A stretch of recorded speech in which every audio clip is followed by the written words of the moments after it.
거죠. 하나님이 특별히 구별해서 수많은 인종 가운데 구별한 사람들이 유대인인데 어떻게 유대인의 몸을 입고 오신 그 그리스도를 대적하고 심지어 그리스도를 십자가에 못 박아 죽인 사람들이 유대인들이거든요. 말이 안 되잖아요. 자녀가 아버지를 죽인 거하고 똑같잖아요. 그러니까 너무너무 고통스러운 거예요. 왜 이렇게 못 깨닫지?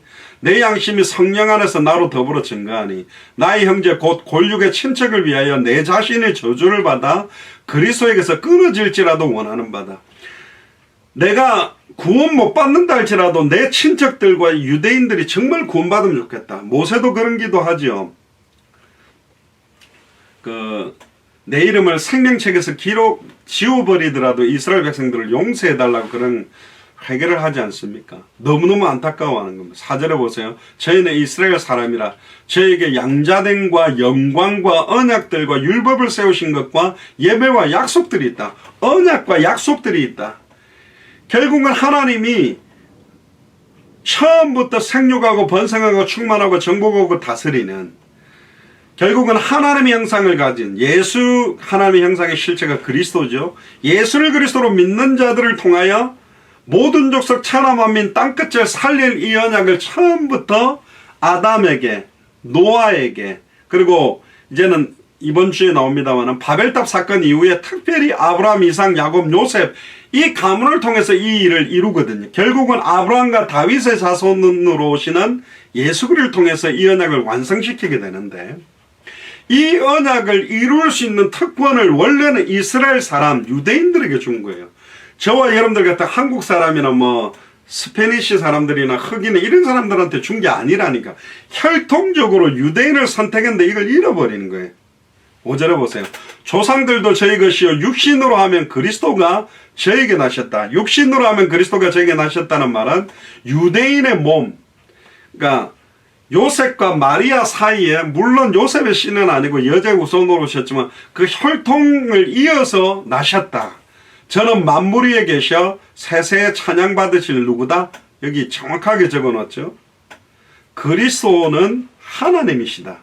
세세에 찬양받으실 하나님이라고 정확하게 기록을 해놨죠. 6절에 보세요.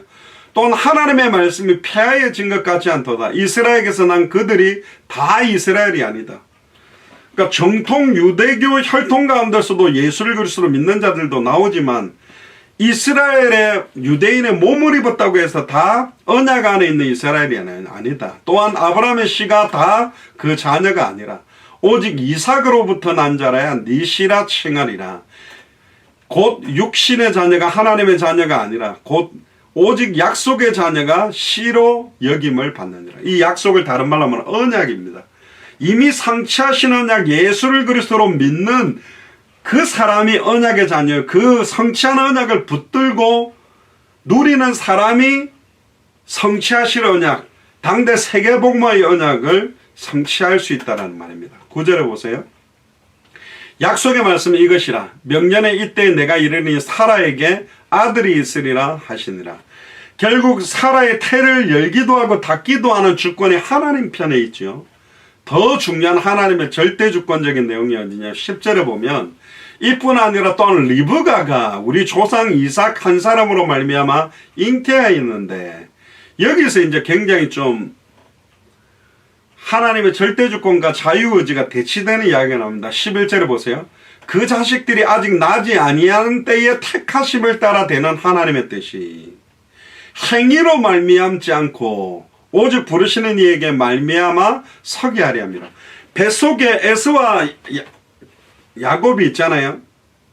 근데 에서에게는 기회를 주지 않았어요. 에서가 태어나서 하루에 정식기도도 몇 번 하고 성경도 읽고 예배 시간에 맨 앞자리에 앉아서 뭐 헌금도 잘하고 주를 위해서 이렇게 언약 잡고 몸부림쳐서 그래서 야곱이 똑바로 하나 에서가 똑바로 하나 이렇게 보니까 처음에는 야곱인 줄 알았는데 에서가 더 낫네. 그래서 에서를 사용한 게 아니라 뱃속에 있는 상태에 아직 태어나지 않았는데 택하심을 따라 되는 하나님의 뜻이 행위가 아니라 오직 부르시는 이 하나님의 절대적인 주권을 가지고 선택을 해버렸어요. 뭐라고? 12절에 나오죠. 리브가에게 이르시되 큰 자가 어린 자를 섬기리라. 결국은 에서가 야곱을 섬기게 된다. 그리고 12지파가 야곱을 통해 나타난다. 이걸 자유의지를 강조하는 사람 보면 되게 하나님은 불공평한 하나님이라고 보이는 거죠. 왜 그렇습니까? 아니 그러면 태어나는 것 자체 결국은 망할 건데 어떻게 이럴 수 있냐. 이게 이제 대표적인 칼빈주의, 하나님의 절대주권을 강조하는 것과 인간의 행위를 강조할 때 제일 부딪히는 내용이 이 부분입니다. 근데 성경에 이렇게 쓰여 있어요. 아직 나지 아니한데 이거는 뭐 운명론적인 거냐? 운명론적인 게 아닙니다. 언약적인 거거든요. 그러니까 창세전에 영세전에 너희가 나를 택한 것이 아니오 내가 너를 지명하여 불렀나는 너는 내 것이다. 일단은 선택을 받았냐 못 받았냐 이전에 창세전에 영세전에 우리를 알고 지명해서 우리를 선택하셨다는 것 자체가 놀라운 거잖아요. 이 사실이라면. 그럼 선택받지 못한 사람은 어떻게 되는 거냐? 여기에서 이제 갈등이 생긴 거예요. 칼빈주의는 하나님의 절대주권을 믿으니까 영생주식으로 작정해 놓은 사람만 구원받을 거니까 그다음 뭐 전도할 필요 있냐? 왜 하나님이 절대주권을 가지고 그들을 살릴 거니? 그러면서 현장의 생명운동, 말씀운동, 제자운동에 별 관심을 안 두고 강단에서 올바른 복음만 전파하면 하나님이 보내주실 거야. 주께서 구원받는 사람 날마다 더한다고 했잖아. 그러니까 절대주권을 믿는 쪽으로 굳어져 버렸어요. 그것 쳐다보면서 알미니안주의가 저게 뭐냐? 빨리 때를 얻든지 못 얻든지 말씀을 전파하라 했기 때문에 나가야 되겠다. 그러면서 막 현장 나가고 전도하려고 막 뛰었던 뭐 요한 웨슬레처럼. 그래서 알미니안주의가 약간 그 칼빈주의하고 변경된 게 지금 감리교입니다. 완전 극단적이지는 않는데 어쨌든 그쪽으로 지금 달려가고 있어요. 그래서 어떤 여러 가지 자료들을 보면 그러니까 감리교회 목사님은 칼빈주의가 맞냐 알미니안주의가 맞냐 해놓고는 알미니안주의가 더 성경에 맞다 이렇게 주장하는 내용도 있는데 그거 자체가 잘못 틀린 말이라니까요. 칼빈주의가 맞냐 알미니안주의가 맞냐가 아니고 성경이 맞아요. 자꾸 이렇게 딱 교리화 시켜낸 걸 가지고 이게 맞다 저게 맞다라고 말하는데요. 자, 좀 더 지나가 보면요. 13절에 보면 내가 야곱은 사랑하고 에서는 미워하였다 하신 것 같은 거. 너무 안타깝잖아요. 어떻게 뱃속에 있는 아기에게 이미 정해져 버려요. 근데 그건 몰라요. 왜 그렇게 하셨는지. 그게 하나님의 섭리거든요. 14절에 그런즉 우리가 무슨 말 하리요? 하나님께 불의가 있느냐? 그럴 수 없느니라.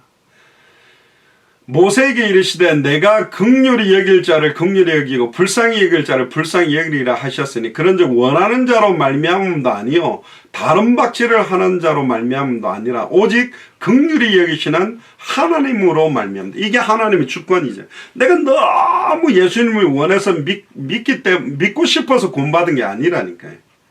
막 달려간다고 해서 받는 것도 아니에요.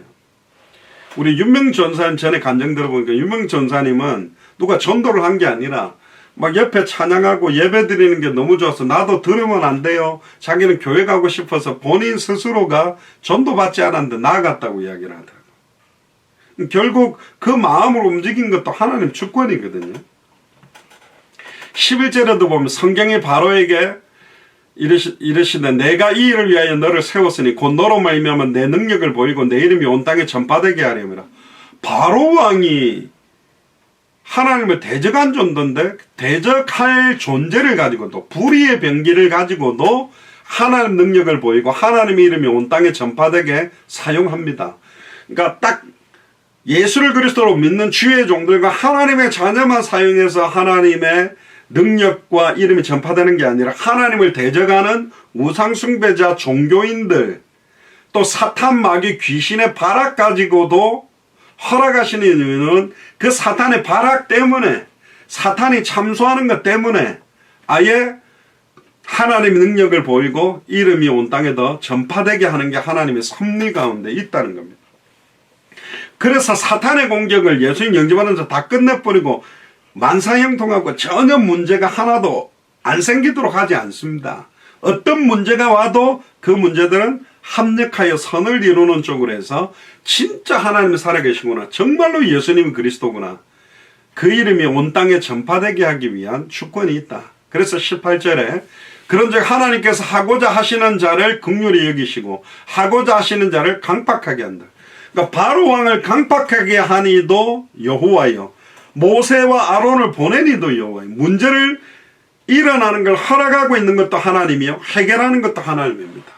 근데 문제는, 그렇다면 목사님 전도 안 해도 그럼 하나님이 알아서 세계복음 하겠네요. 내가 안 해도 하나님은 누군가를 사용해서 합니다. 기도 안 해도 하나님 응답할 수 있습니다. 그런데 그래도 구하여야 할지니 그제서야 내가 여호와인 줄. 구하고 언약을 붙들고 사모하는 자를 사용해서 그 일을 이룹니다. 그럼 알메니안주의자들이 이렇게 이야기하죠. 그럼 하나님 주권 믿으면 그러면 하나님이 한다고 가만히 있는 게 맞냐? 아니요, 틀렸어요. 근데 누가 하나님이 창세전의 영생을 구원할 자인지 아닌지 아무도 몰라요. 하나님만 알아요. 그래서 모든 사람들에게 복음을 듣도록 전해야 돼요. 내가 전하지 않으면 구원 못 받는다가 아니고, 또 뒤에 가서 그는 좀 이야기하겠습니다. 19절에 혹은 네가 내게 말하기를 그러면 하나님이 어찌하여 허물하시느냐, 누가 그 뜻을 대적하느냐 하리니, 20절에 이런 이야기를 합니다. 이 사람아, 네가 누구기에 감히 하나님을 힐문하냐? 누가 하나님이 잘못했다 잘했다 말하냐? 벌써 하나님이 맞다 틀리다라고 도전하는 것 자체가 바벨탑을 쌓아 올라가는 교만 자만인 겁니다. 근데 이건 이제 그럼 그 질문 자체가 참 그렇지는 않아요. 하나님의 뜻을 이해하지 못하면 오해하는 경우들이 굉장히 많기 때문에, 지은받은 물건이 지은 자에게 어찌 나를 이같이 만들었냐 말할 수 있냐. 그러면서 그 유명한 21절에 토기장의 비유가 나오죠. 하나님의 절대 주권을 강조할 이 비유를 많이 쓰는데요. 토기장이가 진흙 한 덩이로 하나는 귀히 쓸 것을, 하나는 천이 쓸 것을 만드는 권이 있겠냐. 똑같은 재료를 가지고 고려 청자를 만들 수도 있고 요강을 만들 수도 있는 거잖아요. 왜 요강이 나를 이걸로 만들었냐?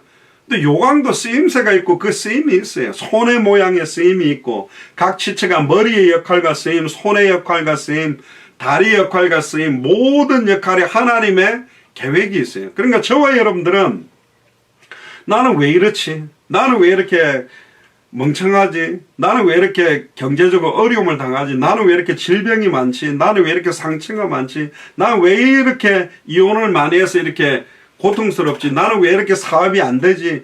여러 모양으로 그것 때문에 자기 자신을 자학하고 비하시키는데, 아니에요. 하나님의 절대 주권 아래 왜 하나님이 이런 상을 허락하셨느냐? 그래서 특히 절대 주권을 운운하면서 바리새인 사두개인 서기관이 예수님께 질문한 게 뭐냐?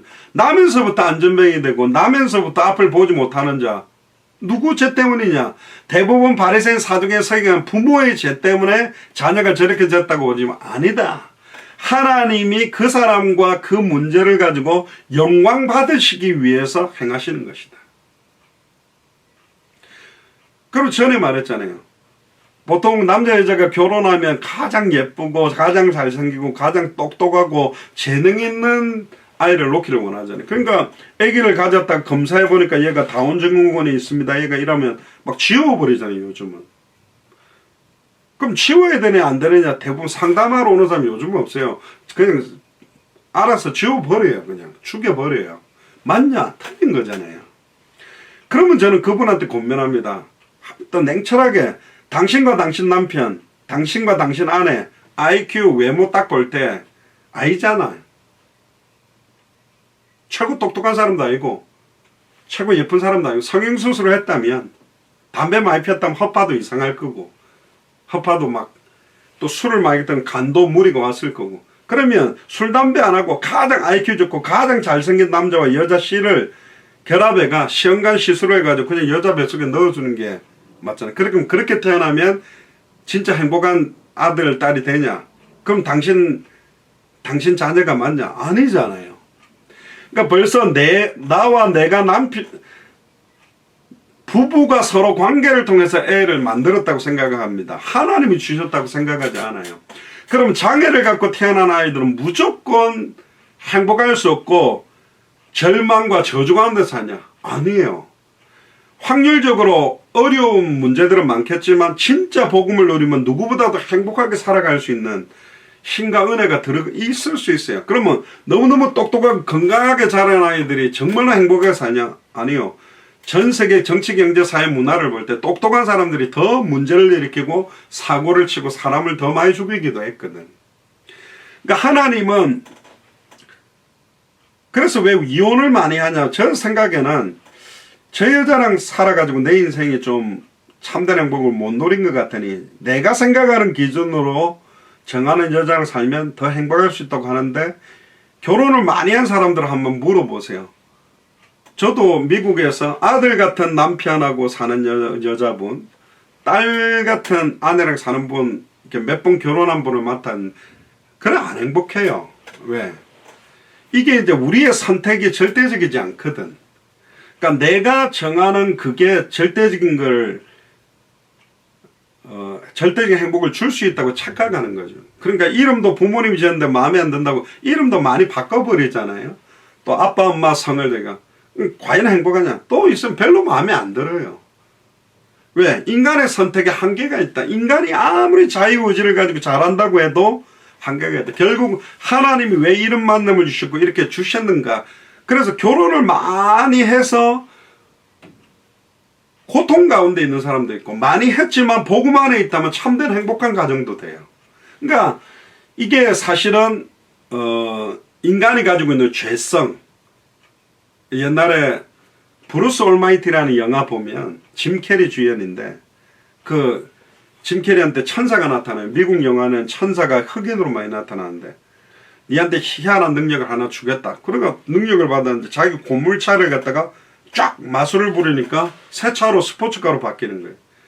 예 하면서 몰고 가는데 출근하러 가는데 앞에 막 차들이 너무 많이 막혀 있는 거예요. 손가락으로 쫙 이렇게 하니까 차들이 옆으로 쫙 벗기고 쫙 옆으로 다 제껴지고 자기 차만 막 달려나가고 막 자기 원하는 대로 능력을 쓰는 거예요. 그러니까 어떤 그 천사가 나오고 너 왜 너 능력을 갖다가 니를 위해서만 쓰냐? 어려움 당하는 사람들을 위해 네 능력을 좀 써봐라.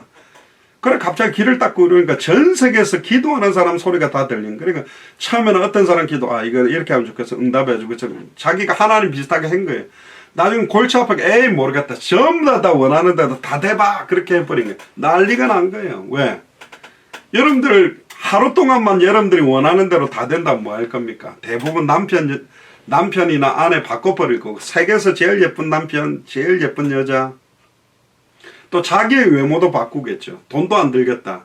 옛날에 그 뭡니까 그 무슨 한국 텔레비전에서 막 교정 막 얼굴도 이상하게 막 이렇게 너무 그 어려운 분들 막 그 의사들이 모여가 막 바꿔주잖아요. 완전히 바꿔놔 버리니까 그 프로그램 때문에 미국이나 전 세계에서 우리나라가 성령 강국이 돼가지고 막 오게 됐는데 그럼 그렇게 다 외모 다 바꿔준다고 그러면 참된 행복이 있냐? 아니요. 브루스 올마이티에도 완전히 무정부 상태가 돼버렸어요. 갑자기 대통령도 하루에 몇 번씩 바뀌겠죠. 나 오늘 미국 대통령 하고 싶어. 그럼 대통령 그 사람이 되어버리는 거예요. 복권이 당첨됐는데 예를 들면 100억 1등짜리가 100억인데 100만 명이 다 100억 명이 다 저기 뭡니까 1등 되고 싶다고 만약에 손을 따면 1달러씩만 받는 거잖아요. 그러니까 이게 우리의 자유의지나 생각대로 하나님이 되도록 허락하지 않습니다. 하나님이 창세전에 영세전에 모든 사람에 대한 게 에이 지금까지 사람이 얼마나 많은 그러냐 그렇습니다. 요 조그마한 지문이라 그러죠. 아담으로부터 지금까지 요 조그마한 면적에 똑같은 사람이 한 명도 없어요. 얼굴도 아무리 쌍둥이라 그래도 요 조그마한 면적에 지금까지 어마어마하게 많은 사람들이 태어났지만 100% 똑같은 사람은 없어요. 하나님은 한 사람 한 사람에게 필연적이고 절대적이고 당연한 계획을 가지고 있다. 그러니까 하나님의 그 주권을 인간이 왜 나를 이렇게 만들었어요? 왜 나를 이런 부모님 밑에 태어나게 했어요? 그 불만을 가지고 대적하는 거예요. 이게 바로 사실은 가인이나 에서나 가룟 유다나 하나님에 대한 신묘막측한 계획과 주권을 인정하지 않기 때문에 나오는 겁니다. 22절에 보세요. 만일 하나님이 그 진노를 보이시고 그 능력을 알게 하고자 하사 멸하기로 준비된 진노의 그릇에 오래 참으심으로 관용하시고 또한 영광 받기로 예비하신 바 긍휼의 그릇에 대하여 그 영광의 부요함을 알게 하고자 하셨을지라도 무슨 말 하래요? 그러니까 하나님이 영광 받기를 원하는 사람한테 영광 받는 것과 영광 받기를 원하지 않는 사람에게 영광 안 받는 것, 모세와 아론을 갖다가 사단의 종로로 타게 하고 바로 왕을 하나님의 종으로 쓸 수도 있는데 왜 그렇게 안 하느냐? 이제 그걸 가지고 하나님께 대적하는 자들이 많다라는 거죠. 24절을 보세요. 이 그릇은 우리니 곧 유대인 중에서 뿐 아니라 이방인 중에서도 부르신 자 아니라. 옆에 있는 분들에게 이야기하세요. 혼자 있다면 자기 스스로에게 나는 이방인 중에서 부르심을 받은 자다. 얼마나 감사합니까? 아브라함과 다윗의 자손 예수 그리스도의 세계의 언약이 이어져서 우리도 아브라함이 가졌던 그 기업 물을 자 유업을 유산으로 받아서 지금 모든 족속 천하만민 땅끝 200개 나라 2000개가 넘는 미전도 부족 국가를 놓고 기도할 수 있는 사람이 된 거예요. 로마서 9장 24절에 이방인 중에서도 부르신 자가 바로 저와 여러분들입니다. 25절에 호세아도 이런 이야기를 합니다. 내가 내 백성 아닌 자를 내 백성이라. 그러니까 원래는 이스라엘 백성이 유대인들이었잖아요. 또 사랑치 아니한 자를 사랑한 자라 부르고 원래 우리를 사랑 안 했대요 좀. 그러니까 예수님도 왜 한국 사람으로 안 오고 그 흑인으로 안 오고 유대인으로 왔나? 유대인을 처음에 사랑했어요. 유대인들 보면 좀 잘생겼어요. 그 맨날 그 아시아계들 눈 작다고 놀리는데 생김새를 보면 유대인들이 보면 되게 이렇게 남자나 좀 괜찮게 생겼어요. 백인계하고 또 좀 다르거든요. 어쨌든 사랑치 아니한 자를 사랑한 자라 부르리라. 이제 원래 우리를 사랑 안 했댔는데 우리를 이제 사랑하는 자라고 부른답니다. 26절에 너희는 내 백성이 아니라 한 그곳에서 저희가 살아계신 하나님의 아들이라 부름을 얻으리라 함과 같으니라. 우리는 하나님의 아들과 딸이죠. 27절에 이사야가 이스라엘에 관하여 외치되 이스라엘의 무 자손의 수가 비록 바다의 모래 같을지라도 누구만 남은 자만 구원하리라. 알미니안주의자들은 모든 사람을 다 구원하기 위해 예수님이 오셨다는데 인간의 모든 죄는 십자가에 죽음과 부활로 끝냈지만 택하신 자들만 구원받습니다. 거기에 대한 반발을 하는 게 아닙니다. 그럼 누가 택한 사람인데? 이제 이것 때문에 칼빈주의와 또 알미니안주의가 갈등을 하는 거거든요. 28절에 주께서 땅 위에서 그 말씀을 이루사 필하시고 끝내시리라 하셨느니라. 또한 이사야가 미리 말한 바 만일 만군의 주께서 우리에게 씨를 남겨두시지 아니하셨다면 우리가 소돔과 같이 되고 고모라 같았을 것이라 함과 같으니라. 그런즉 우리가 무슨 말하리요? 의를 좇지 아니한 이방인들이 의를 얻었으니 곧 믿음에서 난 의요. 의의 법을 쫓아간 이스라엘은 법에 이르지 못하였다. 행위를 가지고 율법을 잘 지키면 구원받는 줄 알고 열심히 행했던 바리새인 사두개인 서기관은 율법을 주신 목적은 지키라고 줬지만 지킬 수 없어요. 주신 목적은 아무리 지키려고 해도 나는 100% 지킬 수 없는 죄인임을 인정하고 율법을 완성하신 예수 그리스도의 십자가와 부활 참된 복음을 붙들으라고 그랬는데 복음 안 붙드는 거야. 내 행위나 인격으로 된다고 몸부림만 치고 있는 거죠. 어찌 그리하냐? 이는 저희가 믿음에 의지하지 않고 어디에 의지함이라? 행위에 의지함이라. 부딪힐 돌에 부딪혔느니라. 기록된 바 보라 내가 부딪히는 돌과 거치는 반석을 시온에 두나니 저를 믿는 자는 부끄러움을 당치 아니하리라. 부딪히는 돌이 거치는 반석이 누구냐? 예수 그리스도입니다. 만세 반석. 그래도 할례를 행해. 그냥 예수를 정말로 그리스도로 믿는다고 구원받아 버리냐? 할례도 행하고 율법도 지키고 전통도 지키고 이렇게 해야지. 뭔가 이렇게 강조한 사람들이 사실은 유대인들이었습니다. 자, 그러면 이제 프린트물을 보면서 마무리를 좀 읽어가면서 하겠습니다. 요한복음 6장 37절에 45절에 보면 아버지께서 내게 주시는 자는 다 내게로 올 것이요. 그러니까 모든 사람 다 구원 못 받잖아요. 노아 시대 때도 8명 빼는 거 나머지는 구원 못 받았잖아요. 그렇다고 해서 하나님의 사랑의 하나님이 아닌 게 아니라니까요. 원래 하나님은 한 명도 구원하지 않고 다 홍수로 죽여도 하나님은 사랑의 하나님입니다. 왜? 인간의 생각하는 것과 모든 것들이 저주받고 죽어 마땅한 전적으로 부패되고 타락됐다는 걸 인정하지 않기 때문에. 아버지께서 내게 주시는 자가 있죠. 창세전의 영생을 선택한 자는 다 예수님께로 온다고 말했습니다. 내게 오는 자는 내가 결코 내어 쫓지 아니하리라. 내가 하늘로서 내려온 것은 내 뜻을 행하리 함이 아니요 나를 보내신 이의 뜻을 행하리 함이니라. 나를 보내신 이의 뜻이 뭐냐? 아버지의 뜻. 아버지의 뜻대로 살고 싶죠. 아버지의 뜻이 뭐냐? 내게 주신 자 중에 하나도 내가 잃어버리지 아니하고 마지막 날에 다시 살리는 것이다. 40절에 한 번 더 강조합니다. 내 아버지의 뜻은 아들을 보고 믿는 자마다 영생을 얻는 것. 예수님을 보고 그리스도로 믿는 자마다 영원한 생명을 얻게 하는 게 아버지의 뜻대로입니다. 나 아버지 뜻대로 살게 해주세요. 뭐가 아버지의 뜻인가? 이 사람은 결혼하는 거 그게 아니고 아버지의 뜻의 핵심은 아들을 보고 믿는 자마다 영원한 생명을 얻게 하는 겁니다. 그러니까 생명운동, 말씀운동, 제자운동이죠. 마지막 날에 내가 이를 다시 살리리라. 자기가 하늘로서 내려온 떡이라 하심으로 유대인들이 예수께 대해 수군거려 가로되 이는 요셉의 아들 예수가 아니냐. 그 부모를 우리가 아는데 제가 지금 어찌하여 하늘로서 내려왔다느냐. 그러니까 예수님이 성령으로 잉태된 걸 이들은 모르지요. 예수께서 대답하여 그랬어요. 너희는 서로 수근수근 하지 말라. 나를 보내신 아버지께서 이끌지 아니하시면 아무라도 내게 올 수 없으니 오는 그를 내가 마지막 날에 살리래. 여기 또 주권이 나옵니다. 나를 보내신 아버지께서 끝까지 이끌지 아니하면 아무도 예수님께로 끝까지 나갈 수가 없다. 이게 이제 뒤에 나옵니다. 성도들의 견인, 궁극적 구원. 하나님이 한 번 선택한 자는 놓치지 않고 끝까지 구원으로 인도해 간다라는 거예요.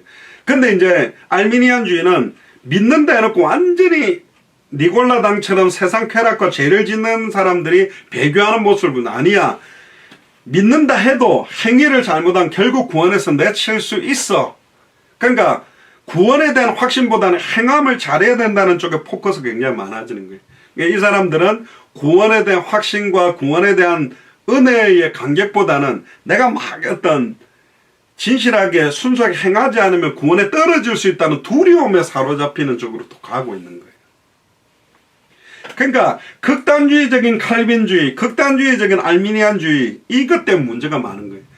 극단적인 하나님의 절대주권에 대한 믿음만 말하는 사람과 극단주의적인 인간의 자유의지와 행함만 강조하는 것 때문에 성령이 가르치시고 깨닫게 하고 믿음으로 말미암아 나타지는 행함과 순종, 이게 성경이 말하는 건데 이쪽 끝으로가 난리를 치고 있는 겁니다. 말이 좀 이상한 난리를 치고 있어요. 아무리 죄 많이 져 괜찮아. 너 구원받았어. 너 그때 영접기도 따라했지. 저번에 지난주 수요일에 말했습니다. 구원받은 자가 지속적으로 죄를 범죄하면 구원받을 수 있느냐? 이 질문에 틀린 질문이에요. 진짜 구원받았다면 지속적으로 죄를 짓고 살 수가 없어요. 너무너무 고통스러워서 하나님 앞에 회개하고 돌아오게 되어 있어요. 근데 구원받았다는 사람 중에 지속적으로 죄 짓고 회개 안 하고 양심에 화인 맞은 것처럼 사는 사람이 나오니까 이제 이야기가 된 건데, 그는 구원받았다라고 생각하는 기준이 뭘 말하는 거냐? 현장에서 복음 한번 말하고 영접기도 한번 따라하면 구원받는, 성경이 말하는 구원은 그게 아니에요. 영접기도 따라하는 게 아니라 진짜로 영접이 뭐냐? 참된 영접의 의미가 뭔지를 알고 영접하게 된다면 다시는 죄를 위해 살지 않으려고 해요. 그럼 죄 안 짓습니까? 지어요. 진짜 영접한 사람도 실수에 죄를 짓지만 이들은 성령께서 가르치고 깨닫게 하기 때문에 회개하고 더 주님께로 나아와. 그런데 영접 기도하고 주를 위해 영접하고 눈물을 흘리고 난리를 쳤는데 막 방탕의 자기를 방임하고 예배와 거기 관심 없이 막 내달리고 있다. 이 사람은 구원받았을까? 뭐 이제 이 질문 때문에 나온 거예요. 근데 계속 그렇게 산다? 안 받았을 가능성이 99%예요. 근데 한 번 구원받으면 변하지 않는다면서요. 그건 이제 교리적으로 말한 거고 열매를 보면 안 된다고 되어 있어요. 그럼 뭘 말해주고 싶냐면, 마태복음 7장에 주여 내가 주의 이름으로 귀신을 쫓아내고 주의 이름으로 선지자 노릇을 하고 주의 이름으로 많은 권능을 행했습니다. 이 사람은요 죄를 지은 게 아니라 주의 이름으로 귀신도 어마어마하게 쫓아내버렸어. 지금 타락으로 가는 사람 귀신 쫓아내나요? 어마어마한 권능도 행했어요. 병도 낫게 했어요. 주의 이름 선지자 노릇도 했어요. 수많은 사람들을 회개시키고 전도했단 말이에요. 그런데도 예수님께 딱 나오니까 내가 너희를 도무지 알지 못한다. 이 불법으로 행하는 자들아 내게서 떠나가라. 모른다 그랬다니까. 그러면 보세요. 주의 이름, 예수님이 그리스도는 그 이름의 의미를 밝히는 것보다는 병만 고치고 귀신만 쫓아내고 가르치기만 하고 있는 핵심을 놓쳐버리고 하는 사람들도 예수님 모른다 했다면 이 사람들이 구원받았겠냐 말이에요. 아니 그래도 얘가 어릴 때 막 눈물을 흘리면서 영접하고 수련회 가서 막 예수님이 나의 모든 것입니다. 두 손 들고. 근데 길가 가시는 그 돌밭을 보면 잠시 은혜를 받다가 열매 맺지 못하고 돌에 눌려 가시에 찔려서 열매 맺지 못하는 게 있다면 30배 60배. 그러니까 저 사람의 삶 속에서 사랑과 희락과 화평과 자비와 양성과 충성과 온유와 절제가 안 나타나고 계속 그걸 달리고 있다면 그때 그게 잠시 일시적으로 교리적인 믿음으로 믿는 거였을 가능성이 높다고 보고 울면서 부르짖어야 된다니까요. 그러니까 구원 못 받았는데 받은 줄로 찾고 가고 내달리는 사람이 있고 실제로는 구원 받았는데 못 받은 것처럼 막 구원의 확신 없이 좀 시달린 사람이 있기 때문에 몰라요. 저도 지금까지 신앙생 50년 넘게 해보면서 성경에도 보면 두 가지를 경고하고 있어요. 분명한 건 한 번 구원받으면 영원히 변함없는데 정말로 구원받은 사람이라고 가룟 유다도 보세요. 사도로 쓰임받았잖아요. 근데 재미난 거는 이 가룟 유다는 단 한 번도 예수님을 그리스도라고 고백한 적이 없습니다. 랍비라고만 불러요. 그러니까 정확하게 예수님 몰라. 예수님은 엘리야처럼, 예수님은 예레미야처럼, 예수님은 세례요한처럼, 예수님은 선지자 중에 하나처럼 믿는 잘못 믿는 사람들도 너무 많거든. 그러니까 교회에 와 있다고 구원받는 게 아니에요. 정말로 예수를 그리스도로 알고 믿고 영접해서 뒤에 나올 겁니다. 다시는 나를 위해 살기 위한 주와 복음을 위해 살기 위해서 인도받는 겁니다. 물론 구원받는 믿음과 생명 걸고 전도운동하고 순교까지 각오하는 제자로서의 믿음의 어떤 어린아이 믿음과 좀 장성한 믿음의 분량의 차이는 있겠지요. 구원받는 사람 중에서도. 그러나 아예 불신자들과 같이 방탕의 자기를 방임하고 산다? 거의 구원 못 받았다고 보는 게 사실은 맞다라고 저는 생각을 합니다. 그렇게 생각하고 기도해야 됩니다. 그리고 45절에 이런 이야기, 보세요. 44절에 나를 보내신 아버지께서 일끄지 아니하면 아무라도 내게로 올 수 없으니 오는 그를 내가 마지막 날에 다시 살리리라. 선지자의 글에 저희가 다 하나님의 가르침을 받으리라 기록되었으되 아버지께 듣고 배운 사람마다 내게로 온다. 그러니까 아무나 예수를 정말로 순수하고 성경 그대로 복음을 깨닫고 이 복음을 위해 사는 게 사실은 쉽지는 않습니다. 특히 이사야 43장 1절 15절에 야곱아 너를 창조하신 여호와께서 이제 말씀하시느라 이스라엘아 너를 조성하신 자가 이제 말씀하시느라 너는 두려워 말라 내가 너를 구속하였고 내가 너를 지명하여 불렀나니 너는 그것이다. 하나님이 우리를 구속했고 지명하여 불러. 구속이라는 게 뭡니까? 경찰이 죄인을 딱 잡아갈 때 수갑 채우고 포송줄 채우고 양쪽에 팔짱 딱 끼고 아예 태우듯이 주님이 우리를 다시는 옛사람의 삶을 살지 않도록 붙들고 가겠다는 거예요. 내가 너를 지명하여 불른다는 너는 내 것이다. 그러니까 우리가 주님을 섬기고 신앙생활을 했기 때문에 구원받는 게 아니잖아요. 2절에 네가 물 가운데로 지날 때에 내가 함께 할 것이라 강을 건널 때에 물이 너를 침몰치 못할 것이요 네가 불 가운데로 행할 때에 타지도 아니할 것이요 불꽃이 너를 사리지도 못하리니 대전하는 여호와 네 하나님이요 이스라엘의 거룩한 자여 네 구원자임이라. 내가 애굽을 너의 속량물로 구스와 스바를 너의 대신으로 주었노라. 내가 너를 보배롭고 존귀하게 여기고 너를 사랑하였으니 내가 사람들을 주어 너를 바꾸며 백성들로 내 생명을 대신하리. 찬송가 옛날 찬송가 98장에 주 예수 내가 알기 전 날 먼저 사랑했네. 우리가 나기도 전에 나를 먼저 사랑해서 지명해서 불렀다는 게 은혜거든요. 그러면 다른 사람들은 그렇게 불렀을까 몰라요. 그렇기 때문에 우리가 복음을 전해야 돼요. 근데 이걸 잘못 믿는 극단주의적인 칼빈주의자들은 하나님의 때에 하나님의 아들을 알아서 저들을 구원할 건 전도 안 해도 되는 것처럼 아예 그냥 개인 믿음으로만 치우쳐버리는 잘못 믿는 겁니다. 그거는 5절에 두려워 말라 내가 너와 함께 내 자손들을 동방에서부터 오게 하여 서방에서부터 모을 것이며 내가 북방에게 이르기를 놓아라 남방에게 이르기를 구려하지 말라. 내 아들을 원방에서 이끌며 내 딸들을 땅끝에서 오게 하라. 물은 내 이름으로 일컫는 자 곧 내가 내 영광을 위하여 창조한 자를 오게 하라. 그들을 내가 지었고 만들었다. 그런 이야기를 합니다. 특히 이사야 43장 10절에 나 여호와가 말하노라. 너희는 나의 증인 나의 종으로 택함을 입었으니 이는 너희로 나를 알고 믿으며 내가 그인 줄 깨닫게 하려 함이라. 나의 전에 지음을 받은 신이 없었느니라. 나의 후에도 없으리라. 나 곧 나는 여호와라. 나 외에 구원자가 없다. 자, 그러면 시간이 이제 얼마 안 남았으나 좀 간단하게 정리를 해보면요. 언약을 성취하시는 하나님의 절대주권을 강조하는 칼빈주의 대 언약을 이루는 인간의 자유의지를 강조하는 알미니안주의의 어떤 견해가 올바른 거냐?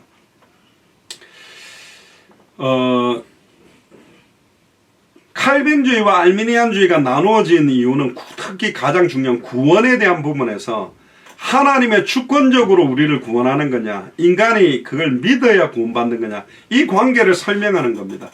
칼빈은 프랑스 신학자입니다. 존 칼빈이라고 1509년에서 1564년. 그리고 알미니안주의는 네덜란드 신학자 야코비스 아르미누스.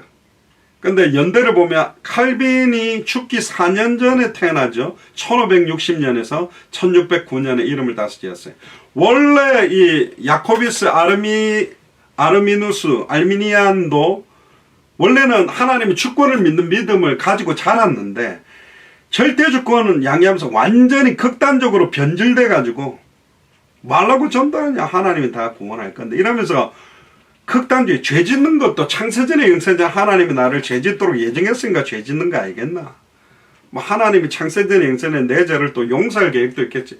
완전히 말장난치면서 변질되는 모습을 보면서 이 알미니안주의가 일어나서 먼저 5가지에 대한 것을 강조합니다. 그 알미니안주의가 5가지를 강조한 교리를 반대적으로 설명한 게 칼빈의 5대 교리. 그러니까 칼빈이 5대 교리다 이렇게 만든 게 아니라 사실은 칼빈주의자들이 거기에 대한 것을 조정해. 그러니까 이게 나오게 된 것 자체가 극단주의적인 하나님의 주권으로 변질된 모습 때문에 나왔어요. 첫 번째는 뭐냐? 칼빈주의는 인간의 완전한 타락을 강조합니다. 그러니까 전적 타락, 전적 부패를 말하는데 알미니안주의는 인간이 전적으로 타락하지 않고 선을 행할 수 있는, 왜 그러냐면 다른 종교에도 보면 하나님을 믿지 않는데 선을 행하는 사람도 있지 않냐. 그러니까 완전 타락은 아니다. 부분적으로 타락된 거다.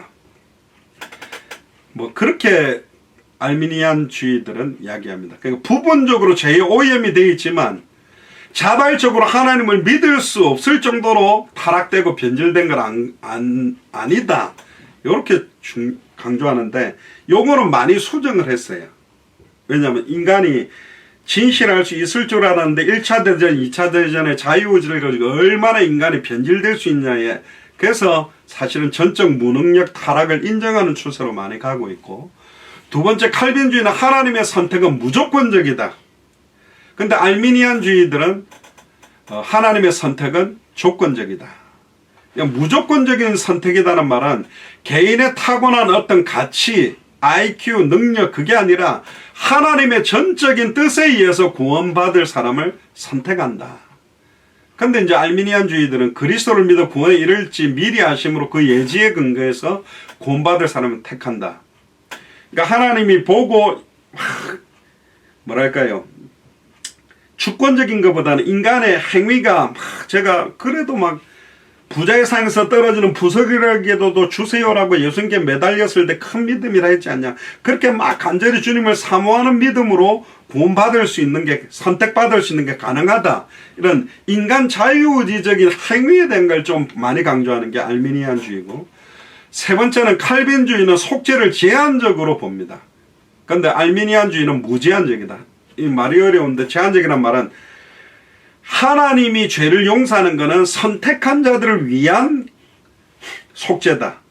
네, 알미니안주의는 모든 사람의 죄를 없앴다라고 표현되어 있기 때문에 모든 사람의 죄를 다 해결한 것이다.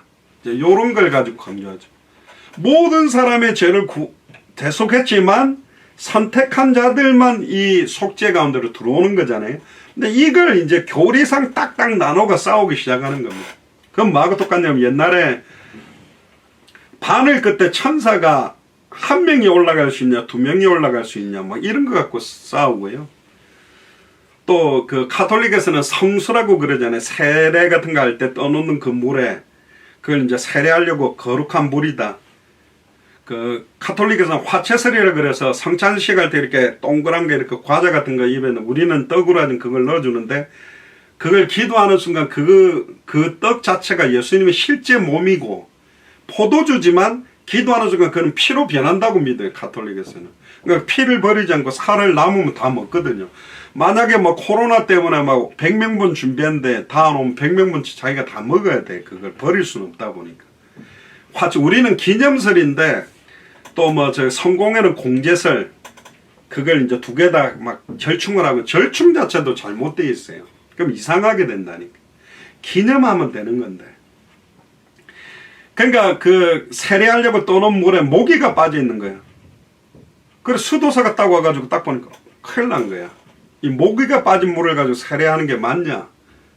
그래 사람들이 모인 거예요. 이거 어떻게 되냐? 모기가 성화된 거냐? 안 그러면 성수가 변질된 거냐? 거룩한 물이 변할 수 없는데 그 모기가 성화됐다고 치고 사용하자. 아야, 모기가 어떻게 성화될 수 있어요? 이게 교리적 논쟁의 싸움이다. 그러니까 완전히 바보 같은 짓을 하고 있는 거예요. 이 정도 죄좀 구원 안 받아요? 받을 수 있어요. 자꾸 따져 묻는 거. 똑같아요. 아버지 내 사랑해요. 아버지 사랑 확인하고 싶어요. 아빠 내가 아빠 배에다가 칼을 한 번 찔러도 나 사랑해요. 한 번 맞고 사랑해. 그러면 아빠 한 10번을 찌르면 진짜 거의 죽을 수도 있는데 그렇게 찔러도 나 사랑해요. 10번 팍팍팍팍 찌르고 그래도 나 사랑해요. 지금 그러는 것 같아. 이 신앙생활이 이상하게 되어버렸어요. 목회자들이 아예 확신을 준다면서 절대조건과 믿음을 강조하는 구절만 쫙 줘가지고 죄를 지어도 구원이 흔들리지 않는 면죄부를 줘서 변질시켜버리고 또 아예 네가 조금이라도 뭐 잘못하고 하나님 앞에 잘못한 게 있으면 구원 못 받는 것처럼 만들어가지고 아예 구원의 확신과 은체험과 은혜를 누리기보다는 스스로를 자기를 자학하고 비하시키는. 루터가 사실은 자기의 지은 죄를 회개하려고 루텐베르크 그 성당을 갖다가 무릎으로 가톨릭에서는 죄를 지으면 거기에 대해서 사회 봉사를 해라, 뭐를 해라, 이런 인간의 노력으로 약간 그 잘못한 거에 대한 그 사회 봉사 명령 같은 비슷하게 하거든요. 무릎으로 구텐베르크 성당을 갖다 기어 올라가다가 내가 지금 무릎으로 기어 올라간다고 내 죄가 없어지냐? 의인은 믿음으로 말미암아 살리라 한가 같도다. 진리를 알지니 진리가 너희를 자유케 한다고. 그렇지. 예수 그리스도의 복음을 믿을 때 우리가 자유한 거지. 그래서 동남아시아 같은 경우는 고난주간, 우리 다음 주 지나면 고난주간입니다. 실제로요, 그 채찍에다가 쇠에다가 막 쇠고리에다가 막 그 쇠 채찍을 만들어 막 자기 등을 막 때리면서 피투성이가 되고 불을 막 지어가 그 제위를 갖다가 맨발로 지나가면서 예수님의 고난을 자기가 경험한다면서 실제로 십자가에 또 못 박히는 사람도 있어요. 완전 미쳤잖아요. 자기가 지금 십자가에 달린다고 해서 그 고난이 자기가 감당해집니까? 그러니까 지금 신앙생활이 현대교회를 살아가는 교회가 완전히 지금 극단주의적인 칼빈주의와 극단주의인 알미니안주의에 빠져가 이게 맞다 저게 맞다고 그러다 보니까 성경이 이상하게 되어버렸어요. 믿음을 이상하게 만들어놨던. 그러니까 아무리 죄져도 나는 예수님 영접했기 때문에 구원은 흔들리지 않는다 뻔뻔하게 말하는 수준까지 만들어놔버렸어요. 그게 고린도 교회 아비 아내를 취하고도 자랑하면서 내가 새엄마랑 잤는데 너무너무 좋았어 하면서 교회 자랑하는데 아무도 교회 안에서 그걸 못하게 말 못하는 거예요. 왜? 그 정도로 교회 안에 음란 타락과 범죄가 아예 뿌리 내려버린 거예요. 그 2000년 전에도 그렇다면 지금은 어떻습니까? 그러니까 불신자들이 손가락질하고 불신자 남편이 교회 절대 가지 마라. 예수 믿지 마라. 심지어 어떤 목사님 죄송합니다. 빤스 목사님이라고 이상한 소리도 한 적 있지 않습니까?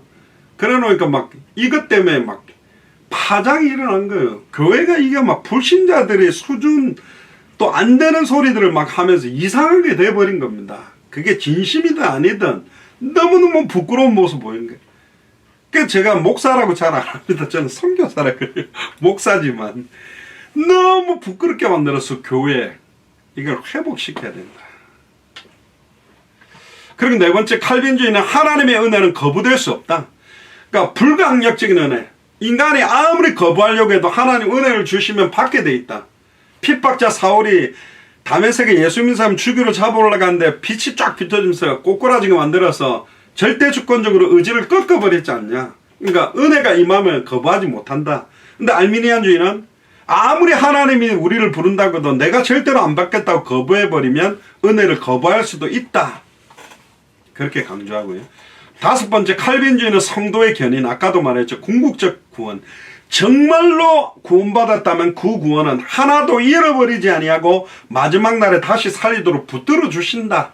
그걸 강조한다. 알미니안주의는 아무리 구원받은 사람이라 할지라도 죄를 짓는다면 구원받지 못한다. 이제 이런 쪽으로 조건적 구원이다. 그래서 알미니안주의는 하나님의 선택과 함께 우리의 행함들이 끝까지 유지되어졌을 때 구원이 완성된다. 그래서 성경은 구원에 이르도록 그렇게 되어 있지 않냐. 카톨릭에서의 이중구원입니다. 예수를 그리스도로 믿음으로 구원받지만 천국으로 들어가기 위해서는 선행이 포함되어져야 된다. 그러니까 카톨릭 쪽은 알미니안 쪽에 강조된 것을 굉장히 많이 좀 강조를 하고 있죠. 그러니까 알미니안주의들은 구원은 하나님과 인간의 연합을 통해 구원은 완성된다. 하나님의 일방적인 선택으로 되지 않는다. 그런데 이 알미니안주의적인 사상은 1610년에 도르트 회의에서 비성경적이라고 잘못된 거라고 배척받았어요. 왜냐하면 그 당시에는 칼빈주의가 대세였기 때문에. 칼빈은 또 칼빈주의를 가지고 또 사람들도 많이 죽였거든요. 그러니까 교리화시키는 순간 너무너무 잘못된 문제가 와요. 성경대로 믿어야 되는데, 그럼 알미니아는 100% 틀린 거고 칼빈은 100% 맞냐? 아니에요. 성경은 칼빈주의를 말하는 게 아니고 알미니안주의가 말하는 게 아니라 요한복음 20장 31절에 오직 이것을 기록한 목적은 칼빈주의를 믿게 하려 하며 알미니안주의를 믿게 하려 하며가 아니라 오직 이것을 기록하면 너희로 예수께서 하나님의 아들 그리스도이심을 믿게 하려 하며 또 너희로 믿고 그 이름에 힘입어 생명을 얻도록. 극단주의적인 칼빈주의와 알미니안주의 때문에 많은 문제가 왔다. 그래서 뒤에는 이제 칼빈 5대 교리를 조금 더 좀 신학적 그 부분을 가지고 정리했는데 간단하게 읽고 마치겠습니다. 첫 번째, 인간의 전적 무능, 전적 부패에 대한 겁니다. 타락 때문에 창세기 3장 사건 이후에는 인간 스스로는 복음을 믿어 구원을 얻지 못합니다. 그러니까 인간의 스스로 유명 전사는 교회를 왔지만 그게 구원 얻는 행위는 아니잖아요. 그 마음을 준 것도 하나님 주권 아래 있고 인간은 전적으로 부패하고 타락됐기 때문에 아무리 인간이 선행을 한다 해도 하나님 앞에 의롭다 인정받을 육체가 없고 그건 더러운 옷을 입는 것과 똑같다. 그건 뭐하고 똑같냐면 연쇄 살인마가 아이들한테 맛있는 걸 사주는 거예요. 그게 착한 겁니까? 그게 아니잖아요. 결국은 그걸 가지고 연쇄 살인을 위한 거거든. 인간은 스스로 복음을 믿어 구원 얻지 못한다. 결국 인간은 하나님의 모든 언약과 일들에 대해서 영적으로 죽은 상태, 허물과 죄로 죽은 너희를 살리셨다. 본질상 진노의 자녀라고 되어 있잖아요. 그래서 그 마음에 속이는 것들이 가득하고 절망적으로 부패하고. 그러면 성선설이 맞습니까? 성악설이 맞습니까? 아담과 하와가 창세기 3장 에덴 동산 쫓겨나기 전에는 선하게 창조됐지만 범죄에서 에덴 동산 쫓겨나고 난 다음에는 성악설입니다. 이미 태중의 죄 가운데 오염될 수 있다고 표현이 되어 있기 때문에 그러므로 인간의 영적인 영역에 있어서 악에 대해 선을 선택하지 않게 되어 있다. 사실은 할 수 없어요. 원래 하나님의 형상은 날마다 아침마다 새롭고 지극히 선한 걸 분별하도록 만들었는데 지극히 높은 자와 대적하고 하나님처럼 되기 위해 도전해서 쫓겨나가는 순간에 아예 태어나는 순간 뱃속에 있는 순간부터 사탄의 공중권세 잡은 자 아래에 있고 죄와 저주 가운데 있고 아버지의 어머니가 죄와 저주 가운데 있기 때문에 선을 행할 능력 자체가 없다. 그러면 이제 이걸 또 잘못 그럼 나는 원래 선을 행할 능력이 없으니까 선을 안 행해도 그냥 믿는다 입으로 하면 믿습니다 하면 아무런 그거 없이 구원받겠냐. 이게 이제 교리적 교리적 상황윤리라고 해야 되나. 완전히 자기 자의적인 해석을 하는 거예요. 자기한테 필요한 성경 구절만 딱 치고 그것만 붙들고 버티고 있는 사람들이 너무 많다. 결과적으로 죄인을 그리스도로 이끄는 데는 성령의 도움이 필요합니다. 성령이 죄인을 살게 하고 또 새로운 본성을 주고 우리를 변화시켜요. 그게 새로운 피조물의 삶으로 가게 만들거든요. 근데 영접했다는데 절대로 그렇게 안 살아. 더 추악하고 더러운 죄를 해. 그거는 이미 구원, 인격적인 영접 자체가 아닌 경우가 많다. 결국 믿습니다. 기쁨으로 받지만 열매 맺지 못하는 것처럼. 그래서 창세기 2장 16절 17절에 정령 죽으라는 말대로 에베소 2장 1절에 허물과 죄로 영이 죽어버렸기 때문에 우리는 진실과 선을 행할 수가 없다. 그 대표적인 게 창세기 6장 5절에서 6절에 보면 인간의 전적 타락 부패를 말하면서 여호와께서 사람의 죄악이 세상의 관영함과 그 마음의 생각의 모든 계획이 항상 악할 뿐임을 보시고 땅 위에 사람 지으셨음을 한탄하사 마음에 근심하시고. 하나님은 한탄합니까? 하나님이 근심합니까? 조직신학적으로는 하나님은 무소부재하고 전지전능하고 완전하신 분인데 어떻게 한탄합니까? 근데 한탄하고 근심하게 돼요. 하나님의 한 번의 선택은 영원하고 완전한데 마음을 돌이키기도 합니까? 돌이킨 적도 있어요. 히스기야가 죽는데 매달리니까 생명을 연장시키기도 했거든.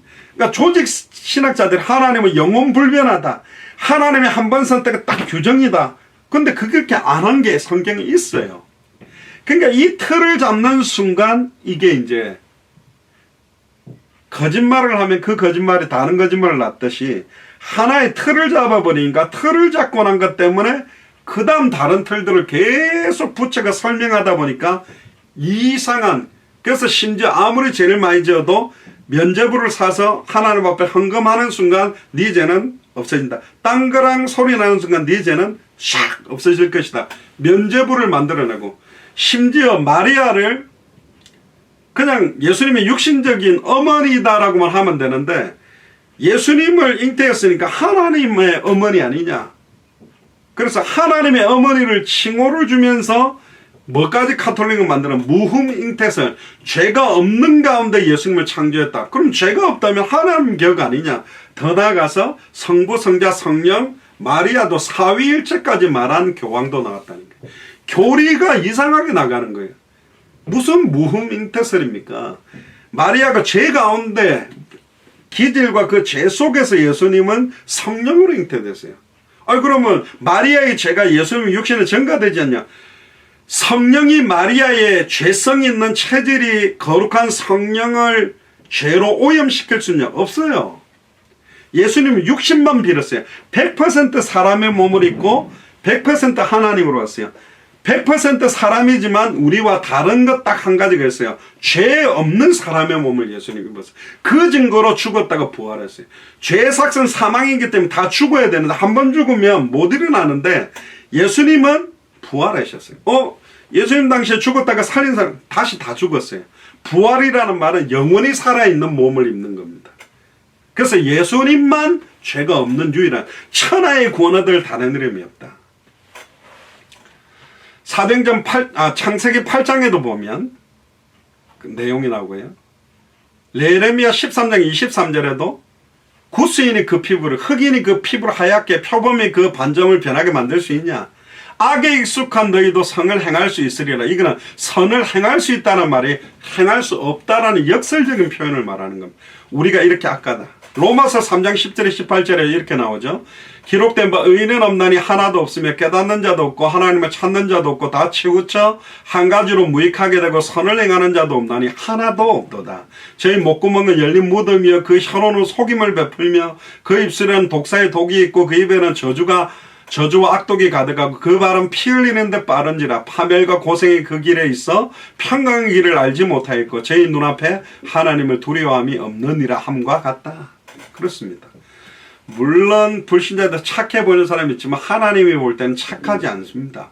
이미 허물과 죄로 죽었고 본질상 진노의 상태에 있는 게 바로 우리예요. 그래서 로마서 23장 모든 사람이 죄를 범하였으며 하나의 영광에 이르지 못한다. 나는 진짜로 죄가 없다? 그럼 안 죽어야 돼. 죄의 싹은 사망이거든. 다 죽는다는 결과를 반증해보면 우리가 다 죄인임을 인정하는 겁니다. 그래서 로마서 5장 12절에 이러므로 한 사람으로 말미암아 죄가 세상에 들어오고, 아담을 말하죠. 죄로 말미암아 사망이 왔나니 이와 같이 모든 사람이 죄를 지었으므로 사망이 모든 사람에 이르렀다. 한 사람의 불순종으로 사망이 왔지만 한 사람의 순종하심으로 모든 사람에게 생명이 온 겁니다. 그게 대표성의 원리예요. 에베소 2장 1절에 3절, 허물과 죄로 죽었다. 우리 영이 죽은 영은 살려주는 영, 성령이 아니고는 우리가 살려줄 수 없어요. 아담은 산영입니다. 근데 죽을 수도 있어요. 예수님은 산영이 아닙니다. 살려주는 영이. 그래서 허물과 죄로 죽은 영을 살려낼 수 있는 거고.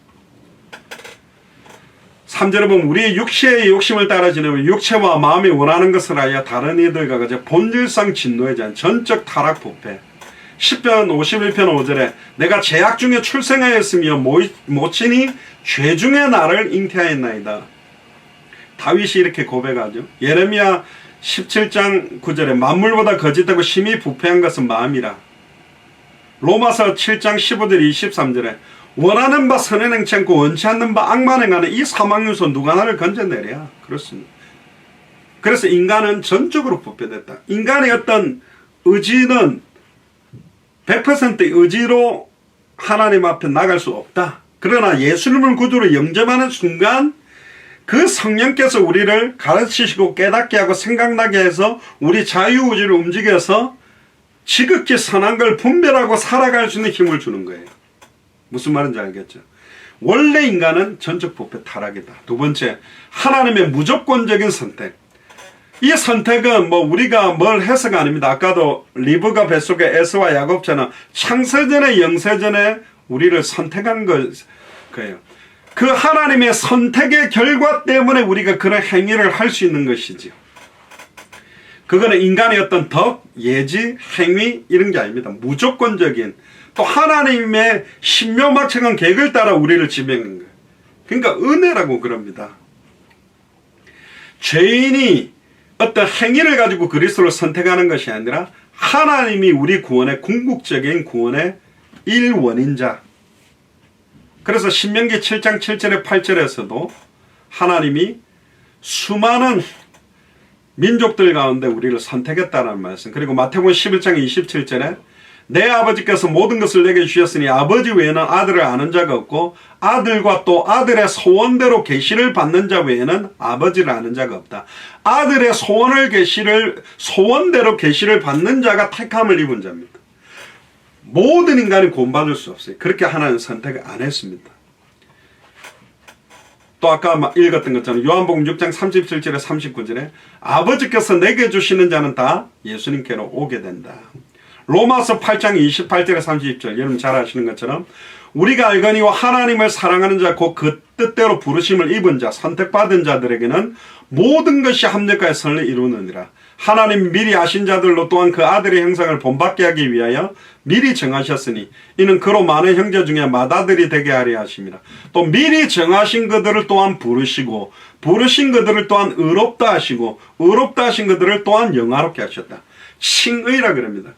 예수 그리스도의 공로 하나님의 의로 우리가 의롭다 함을 받아서 죄의 문제가 해결된 것이지 아직 우리의 기질이나 우리의 형태는 죄를 지을 수밖에 없는 죄성은 있단 말이에요.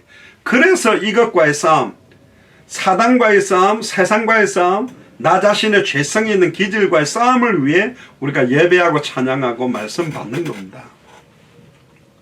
베드로전서 1장 1절 2절에도 성령의 거룩하게 하심으로 순종과 예수 그리스도의 핏부림을 얻기 위하여 택하심을 입은 자다. 모든 사람 다 구원하는 것은 아니다.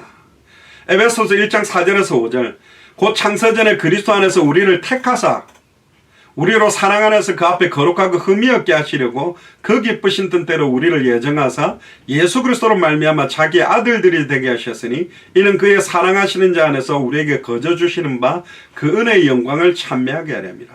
또 사도행전 13장 48절에 보면 영생주식으로 작정된 자는 다 믿더라. 영생주식으로 작정된 자들이 있고 작정되지 못한 자들도 있다. 근데 우리는 모르기 때문에 모든 사람들에게 한 번은 복음을 듣도록 하는 게 하나님 뜻인데 극단주의적인 칼빈주의자들은 영생주식으로 작정된 자를 믿으니까 우리가 안 해도 하나님 구원하겠자고 룰루랄라 탱자탱자 놀아버리고 막 이들은 내가 안 하면 안 된다는 쪽으로 알미니안주의들은 움직이고. 세 번째입니다. 특별한 구속 혹은 제한적 속죄입니다. 그러니까 예수님의 구속은 택하신 자만 구원하는 거고 실제적으로 그들은 구원받을 수 있는 것이다. 예수 그리스도의 죽음은 모든 인류의 죄와 저주를 해방시키는 구원이지만